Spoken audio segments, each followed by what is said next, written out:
कबीर साहब कहते हैं कि आंबों की राशि समुद्र की खाई, रवि शशि कोटि तैंतीसों भाई, भंवर जाल में आसन माड़ा, चाहत सुख दुख संग न छाड़ा, दुख को मर्म न काहो पाया, बहु भांति के जग भरमाया, आप ही बाउर आप सयाना, हृदय बसे तेहि राम न जाना,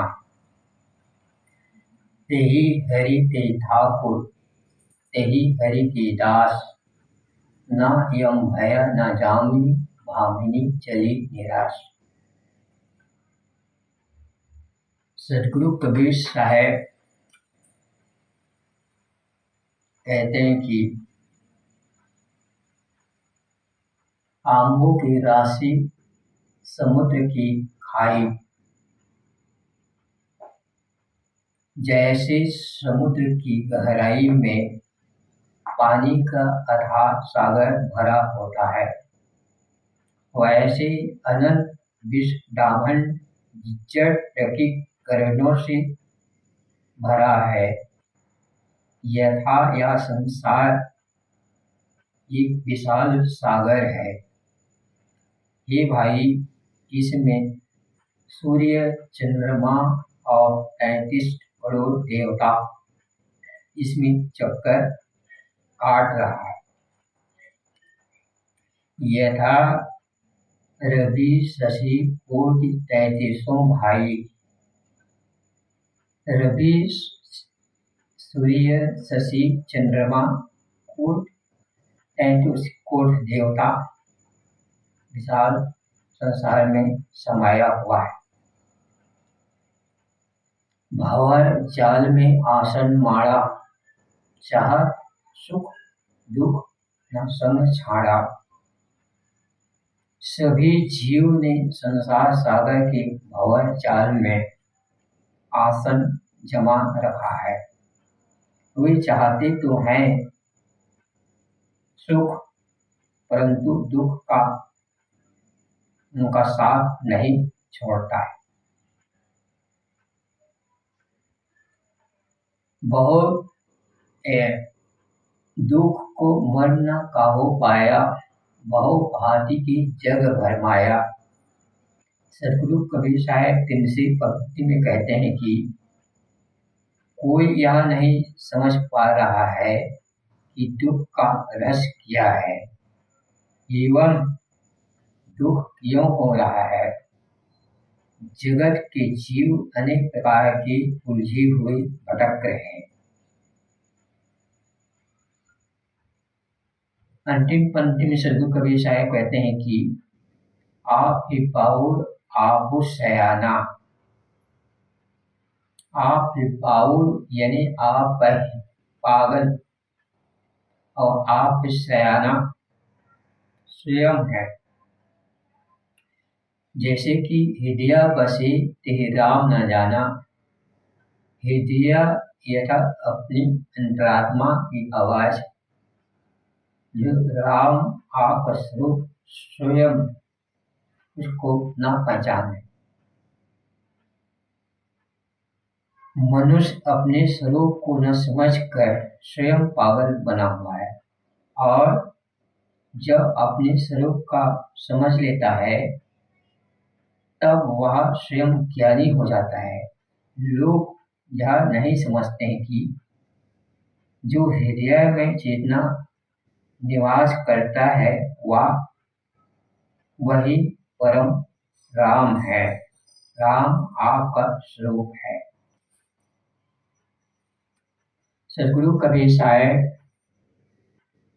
साखी में कहते हैं कि तेहि हरि तेहि ठाकुर तेहि हरि के दास, ना यम भया न जामिनी भामी चली निराश।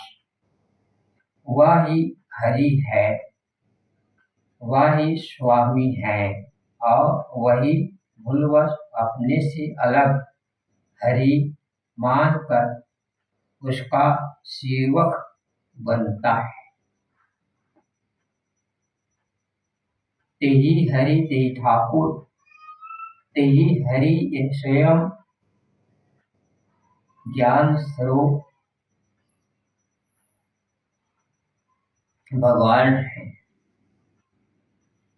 ठाकुर यथा स्वामी है, तेहि हरि के दास, वही स्वयं आत्मा राम के भगवान के स्वामी दास बना हुआ है।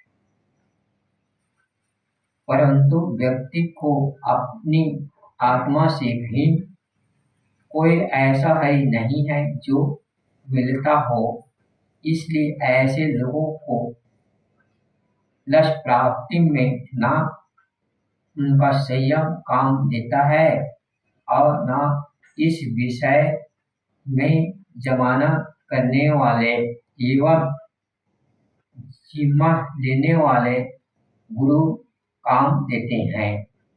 फलतः अपने आप को ईश्वर का दास एवं उसकी बहुरिया मानने वाले भावुक जीव संसार से निराश होकर चल देते हैं। सदगुरु कबीर साहब आगे आप बहुर आपु सियाना, हृदय बसे तेहि राम ना जाना। स्वयं पागल और स्वयं सयान है। आप जानते हैं कि समुद्र आम्बों की राशि है, जल का महान समूह है। इसी प्रकार यह संसार जल प्रकृति का महासागर है। प्रमेय से प्रमाण सदैव बड़ा होता है। जैसे किसी जल से भरे हुए बड़े तालाब को देखकर लोगों के मुख से निकल पड़ता है कि यह तो सागर की तरह लहराता रहता है, परंतु यह प्रमेय से प्रमाण छोटा है। प्रमेय संसार है और प्रमाण समुद्र। प्रमेय संसार है तथा प्रमाण समुद्र। संसार अनंत है, समुद्र बहाव बड़ा होने पर भी सीमित है। आखिरी समुद्र भी संसार का एक क्षुद्र अंश ही है, परंतु संसार के लिए समुद्र को छोड़कर दूसरा उदाहरण है ही नहीं। इसलिए सदा से विचारक संसार समुद्र कहते आए हैं। सदगुरु कबीर साहब कहते हैं कि इस संसार सागर में चांद, सूरज एवं 33 कोटि देवता भी चक्कर काटते हैं, जिसे माय महापुरुष कहते हैं कि चांद सफर में, तारे सफर में, हर चीज शायद, तो आप भी सफर में कैसे हो? कोई चांद सफर में, कोई सितारे सफर में, दरिया के किनारे का सफर में, आप भी सफर कैसे रह सकते हैं? बृहद उपनिषद के अनुसार अग्नि, पृथ्वी, वायु, अंतरिक्ष, सूर्य, देवलोक, चंद्रमा और नक्षत्र गण, ये 8 वासु, 10 इंद्रियां या 10 प्राण तथा मन, 11 ध्रुव, 12 महीने आदि है। गरजने वाला बादल इंद्र है। यज्ञ प्रजापति है। ये 33 देवता कोटि का अर्थ श्रेणी से भी होता है। यथा 33 श्रेणी के देवता उपयोग जो 33 देवता माने गए हैं, निरे जड़ है। पूरा काल में लोग चांद, सूरज एवं तारों को देवता मानते थे। इसके अलावा मनुष्य की यह जाति थी जिसको देवता कहते थे। ये शायद भारत के उत्तरी छोर हिमालय की तराइयों में बसते थे और बहुत विलासी होते थे। सदगुरु कबीर साहेब का कथन दोनों के लिए ही उपयुक्त है। चांद, सूरज, तारे आदि भी संसार सागर भंवर में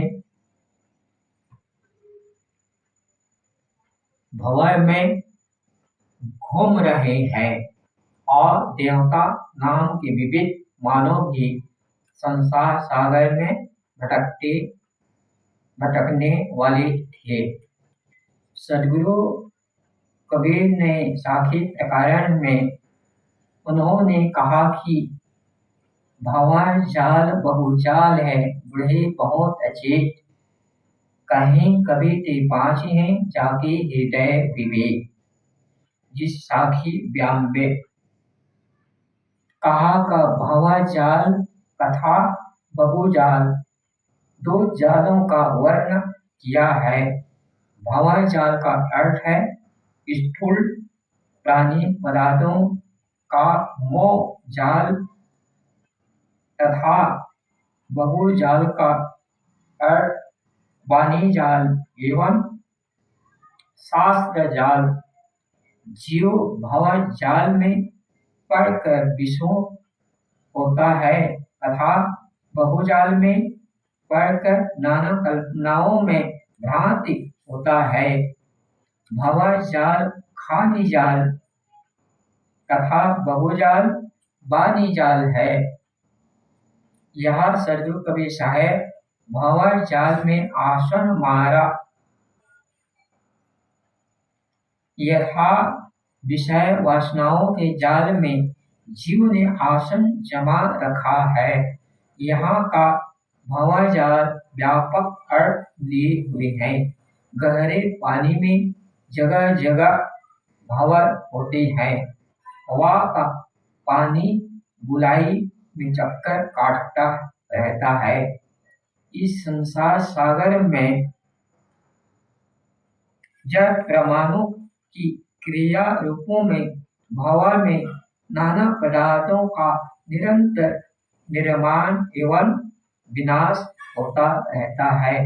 जैसे समुद्र में निरंतर लहर एवं ज्वार भाटे उठते रहते हैं, वैसे संसार में निरंतर क्रिया परिवर्तन एवं निर्माण विनाश की लीला चलती रहती है। यदि हम शरीर तथा संसार के सारे पदार्थों को रासायनिक दृष्टि से देख पाते तो हमें दिखाई देता कि ये भंवर के समान नाच रहे हैं, जिसमें अरबों कण निरंतर निकलते और मिलते हैं।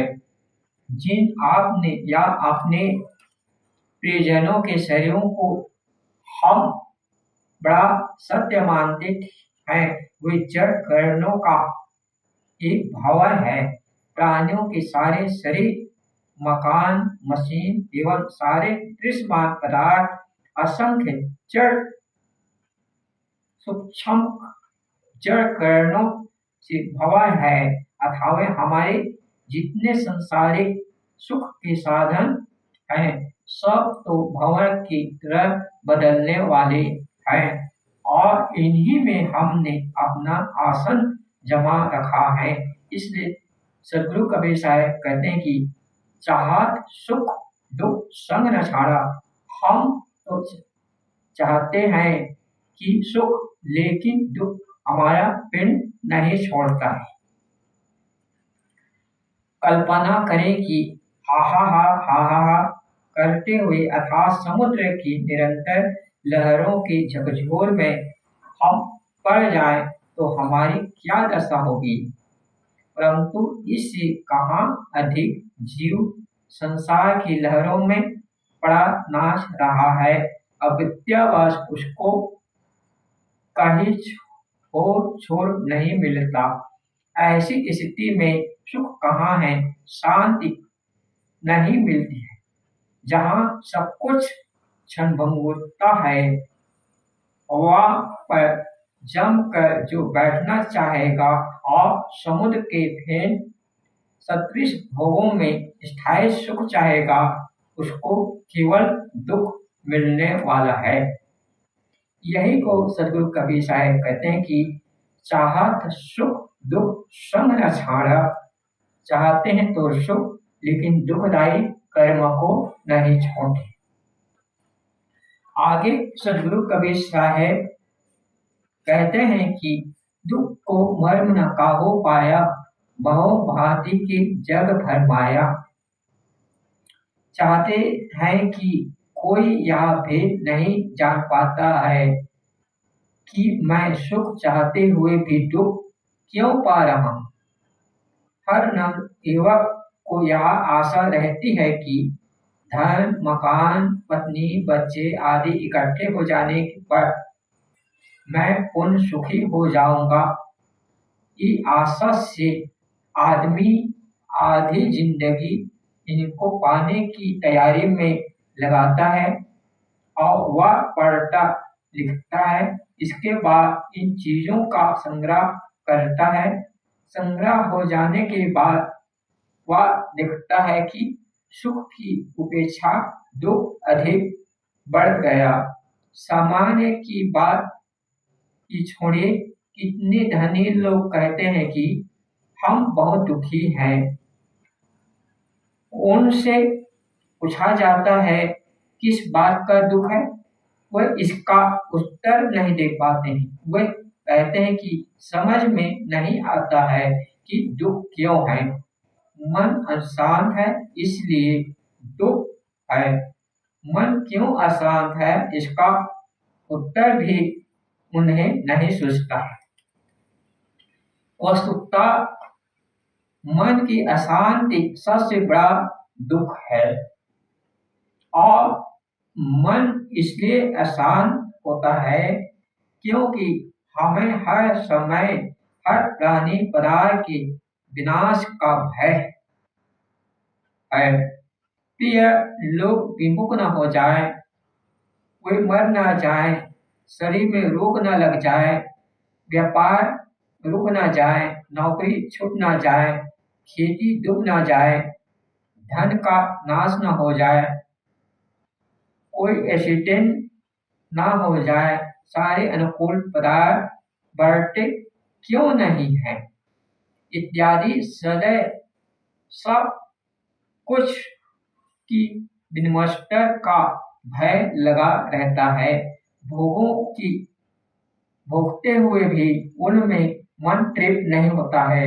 भोगों की आदतें बनकर मन विषयों की को अधिक विवश करता है। इच्छाओं की ज्वाला भड़कती रहती है।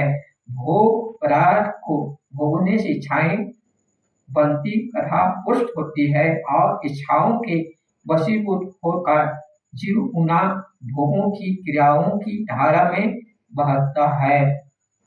यह मृग तृष्णा जीव को निरंतर भटकाती है, इसलिए उसका मन सदैव अशांत रहता है। अथावे विषय भोगों की इच्छा तथा अपने माने गए प्राणी पदार्थों को विषमस्त के भय में जीव अशांत रहता है और अशांति ही दुख है। अशांति ही दुखदायी है। सदगुरु कबीर साहब कहते हैं कि इस दुख का रहस्य कोई अबोधी जीव नहीं जान सकता।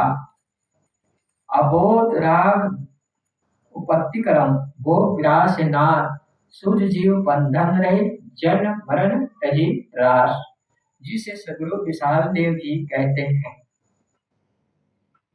अबोध राग उपत्ति करम वो विराग से नाश।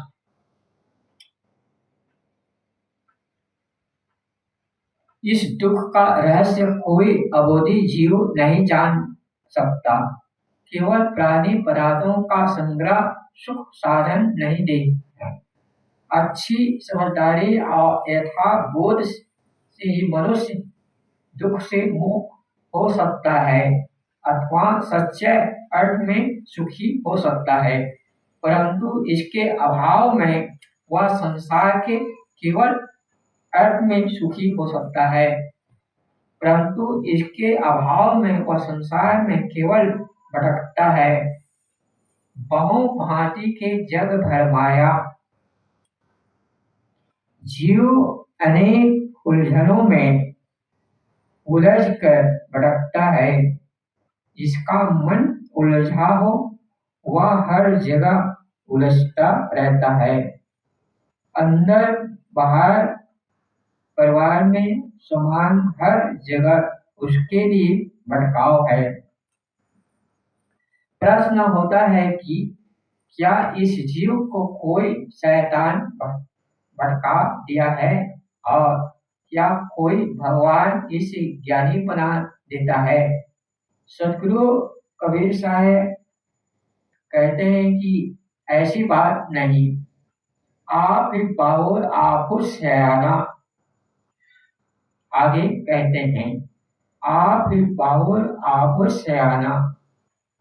यह जीव अपने स्वरूप को भूलकर स्वयं विषयों की पागल बना हुआ है। जिसे हमारे महापुरुष कहते हैं कि कोई नारी में आसक्त है, कोई पुरुष में अनवरत है, कोई पीले विरागी जो अपने आप में मस्त है, कोई करोड़ों रुपयों के स्वामी है, कोई किसी धन्ना स्वामी है, मगर कोई पीले व्यक्ति जो मन इंद्रियों के स्वामी है। जिंदगी में जिंदगी का राज पाना चाहिए, मन इंद्रियों को सुबह रखना चाहिए, असत असाध्य का त्याग करना चाहिए, अपने को जानकर मस्त रहना चाहिए। जिंदगी ऐसी बना जिंदा रहे दिल साथ तू न हो दुनिया में आए तो याद तू। यह जीव अपने स्वरूप को भूलकर स्वयं विषयों के लिए पागल बना भटकता है और सत्संग विवेक से जग जाए तो स्वयं ज्ञानी हो जाएगा। जीव अपने स्वरूप के अबोध व स्वयं जाल रचकर उसमें फंसा है और यदि उसकी अपनी दृष्टि अपनी ओर घूम जाए तो स्वयं बोधवान होकर कृतार्थ हो जाता है। अबोध तो अनादि काल से है, बारंबार जीव भूलवश उसकी पुष्टि करता रहता है और बोध होने से कारण दो होते हैं। एक कारण है कि विवेकवान संत सद्गुरु मिल जाए और जीव के अपने शुद्ध संस्कार से उसकी दृष्टि गुरुजनों के उपदेश से लग जाए। दूसरा कारण है कि कोई अनेक जन्मों का बड़ा सुसंस्कारी और उसे अनेक घटनाओं के झकझोर में स्वयं दृष्टि स्वतंत्र अपनी ओर घूम जाए। मैं कौन हूँ इस तत्व का जानकर स्थिर हो जाए। यह घटना हजारों वर्षों के दरमियान में किसी पर घट सकती है। सरल पद गुरुजनों की शरण में बोध प्राप्त होता है। जिसे सदगुरु कबीर साहब कहते हैं कि बाहों बंधन से बांध दिया एक बेचारा जीव, की वल छूटे आपने कीड़े छुड़ावे पीओ। क्या राम कहीं बाहर है जो मिलता है? क्या राम कहीं बाहर है जो मिलता है? सदगुरु कबीर साहब कहते हैं हृदय बसे ते राम न जाना। या था जो हृदय में बसता है लोग नहीं जानते हैं कि यही राम है। हृदय में कौन बसता है यह बताने की आवश्यकता नहीं है। सबके हृदय में चेतन विराजमान है जो ज्ञान स्वरूप वही रात दिन कहता है रहता है कि मैं यह काम करूंगा, मैं यह काम नहीं करूंगा, मैं हूँ, या अस्तित्व बोध जिसको होता है वही तो चेतना है। उसके नाम जीव, आत्मा, रूप, शोध आदि है। सदगुरु कहते हैं उसी में राम है, कहता हूँ। अब प्रकारण से उसी को कोई ब्रह्म, ईश्वर, परमात्मा आदि भी कह सकते हैं। जो लोग कहते हैं कि इस हृदय में एक जीव है और उसके अलावा दूसरा राम है, तो ऐसे लोगों में पूछा जाए कि एक ही हृदय में जीव तथा राम अलग अलग है, तो कितना प्रतिशत जीव है और कितना प्रतिशत राम है। वस्तुतः विवेक से समझने पर यह साफ हो जाता है कि सबके अपने अपने हृदय में एक ही चेतना तत्व का बोध होता है। मैं हूँ, यह सबका अपना अनुभव है। यह हृदय निवासी में तत्व ही राम है। सदगुरु कहते हैं कि यही हरि है और यही स्वामी है, यही ज्ञान विज्ञान का अधिपति है। वही को कहते हैं तेहि हरि तेहि ठाकुर, तेहि हरि के दास। यथा यह हृदय निवासी वही राम है, हरि ही ठाकुर है, परंतु यही अपने भूलवश अलग ही मान का उसका दास बनता है। मैं चेतन हूँ, ज्ञान स्वरूप हूँ, यह स्वयं प्रत्यक्ष एवं अप्रोच अनुभव का विषय है, परंतु मुझसे अलग कोई मेरा निधान है, यह एक मिथ्या धारण भ्रम है। अपने से अलग चाहे कोई कितनी ही सुंदर वस्तु क्यों ना हो, वह मेरा निधान नहीं हो सकता। किसी भी वस्तु का निधान उसका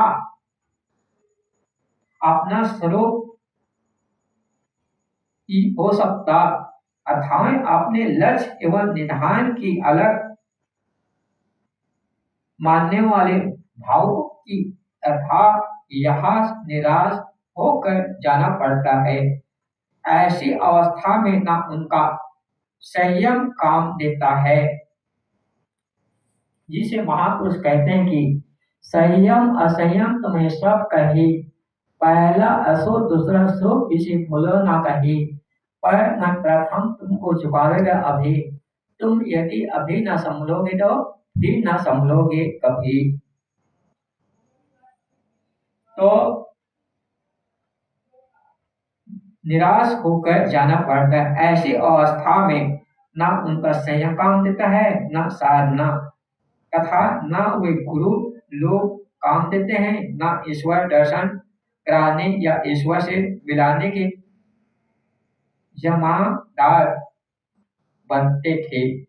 लोग अपने से अलग ईश्वर मानकर अपने आप को उसकी पत्नी होने की कल्पना करते हैं। सदगुरु उन पर व्यंग करते हुए उन्हें भामिनी कहते और बताते हैं कि उनको अर्थात निराश होकर संसार से जाना पड़ता है। कुछ विद्वान इस साखी का यह अर्थ करते हैं कि वही हृदय निवासी राम हरि है, वही स्वामी है, वही स्वामी का सेवक है। इस ज्ञान के होने पर न वासना यम वासना रहती है और न जामनी अज्ञान की रात रहती है। फलतः भामिनी माया निराश होकर चली जाती है। मनोमन या पंतु भया शब्द ध्यान देने युग है, न यम भया भामिनी भया शब्द साथ देने वाले के लिए प्रयोग किया जाता है, दूर हट जाने वाले के लिए नहीं। दूर हट जाने वालों के लिए रहा कर शब्द अधिक उपयोग होता है। जैसे न यम रहा परंतु भया शब्द होने से न यम भया उचित और नहीं साथ दिया अधिक ठीक जस्ता। दूसरी बात मूल पर जामिनी यामिनी नहीं जामिनी जामान करने वाले जिम्मा लेने वाले को कहते हैं। रात के लिए जामिनी शब्द का प्रयोग होता है। इस रामायणी में मुख्य दो बातें जीव दुखी क्यों है। इस रामायणी में मुख्य दो बातें हैं जीव दुखी क्यों है और उनसे छुटकारा कैसे होगा। सदगुरु ने बताया कि जीव इसलिए दुखी है क्योंकि वह संसार समुद्र के भंवर जाल में पड़ा है। उनसे क्षमता के भंवर में आसन जमा रखा है जो नश्वर भोगों में अनुरत है। कोई नारी में आसक्त है, कोई पुरुष में अनुरत है, कोई पीले विरागी जो अपने आप मस्त है।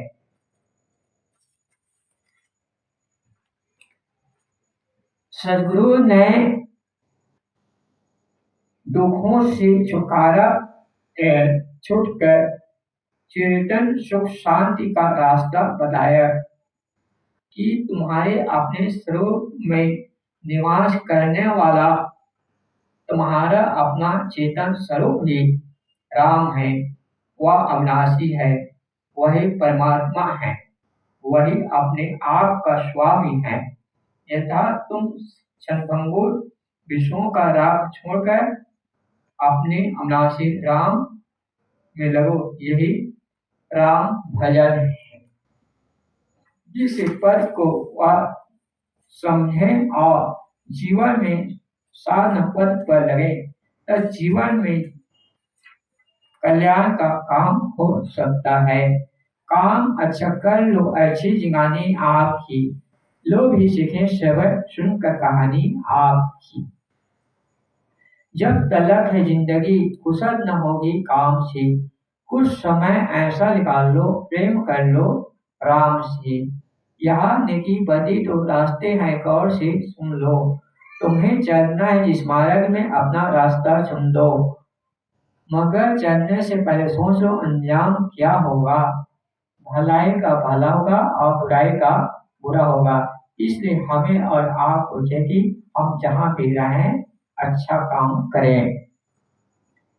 दुखमय संसार समुद्र और सुख स्वरूप राम।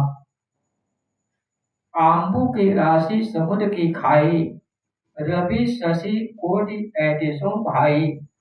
भंवर जाल में आसन मारा, चाहा सुख दुख संग न छाड़ा। दुख को मर्म न काहो पाया, बहु भांति के जग भर माया। आप ही पाओ आपु सयाना, विद्या बसे ते राम न जाना। तेहि हरि ते ठाकुर, तेहि हरि के दास। ना यम भया न जामिनी, भामिनी चले निराश। बोले सदगुरुदेव की जय।